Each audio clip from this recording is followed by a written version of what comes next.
What's your relationship with failure? My name is Nwadiuto, and I am a life coach and psychotherapist with a bias for parenting and adolescents. For every one of us, the relationship that we have with failure is a relationship that we learn. We learned it either from our parents or the environment that we found ourselves in. Growing up in most schools in Nigeria, where I am from, you would usually be flogged for failing. So you are certain that you are going to get a stroke of the cane should you fail at anything, a sum, a mental sum, a mathematics problem, any subject at all. Just don't get it right. You are certain that you're going to get flogged.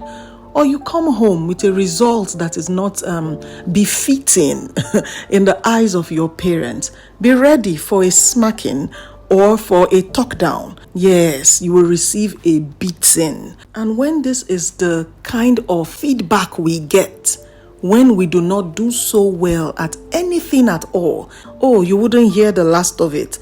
And this type of environment helps strengthen the kind of relationship we have with failure. That strengthening could either be positive or negative. When you keep hearing the same thing or the same feedback that you didn't do so well, are you dumb? Are you daft? The people that got 100 over 100, do they have two heads? When they were teaching it, where were you? Were you not listening? That's all you do. Always distracted, never focused, never paying attention. And when you keep hearing all those kind of words, it just keeps telling you are not good enough. Yes, I'm not good enough. Oh yes, I will never amount to anything. Oh, I'm such a failure. I'm so daft. I'm so dumb. I never pay attention. I'm easily distracted. I'll never pay attention. And that child in class would be very distracted, wouldn't pay attention. And that's just what their reality will become. So there's this sudden fear for failure. There's this sudden fear of not doing well. So whether it is even an extracurricular activity or they're at home, even taking water from the dispenser and then they spill a little, they know, what they are going to hear that day.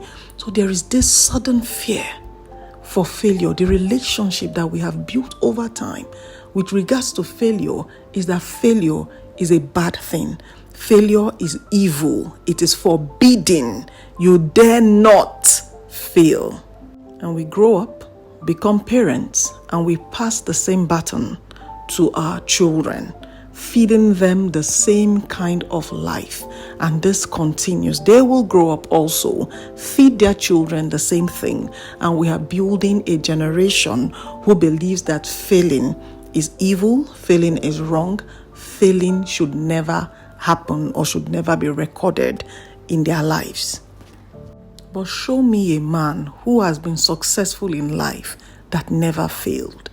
And I think the creator, the grand creator, God himself was trying to teach us something by helping us see that even as toddlers, as babies, learning to walk, guess what?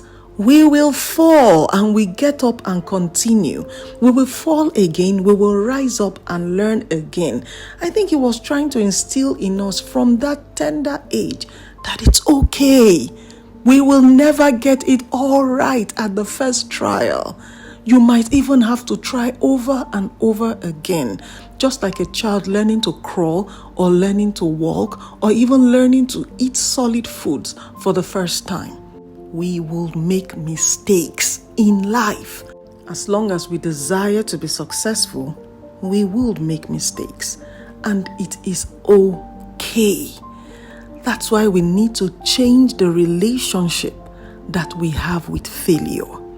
Begin to view failure differently. In our first video, we went deeply into how we could change the way we view failure so that we can begin to teach our children the way they should begin to view failure. And guess what?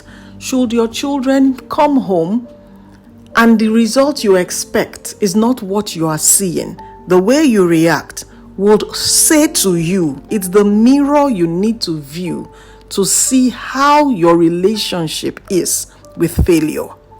Because our children are learning From making a meal and it doesn't turn out the way you desire, how do you handle that bit? When you go to the store to buy something, you come home and you're like, oh no, I made a mistake. How do you handle it? From tiny little things like that. You spill water, how do you handle it? They are watching. Our children are constantly watching us to see how we are handling our own failures, and they are learning. They are learning from us. And the things you say to yourself when you make a slight mistake, our children are picking it. And they are learning how they should also respond when things don't work the way they desire. So the first step in having to teach our children the way to handle failure is being the model ourselves. Let's model these things right. You want them to see you handling failure. You want them to see how things don't work well or doesn't work in your favor at certain times, and you want to handle it in their presence. They should see that, oh, mommy fails, daddy fails, and this is what daddy or mommy does. Okay, that means we fail sometimes and it's okay. Then, when they make mistakes, they should know that it's okay, that they're simply learning. Now they know that this is not the way to do this. So how will they do it differently? Welcome to life.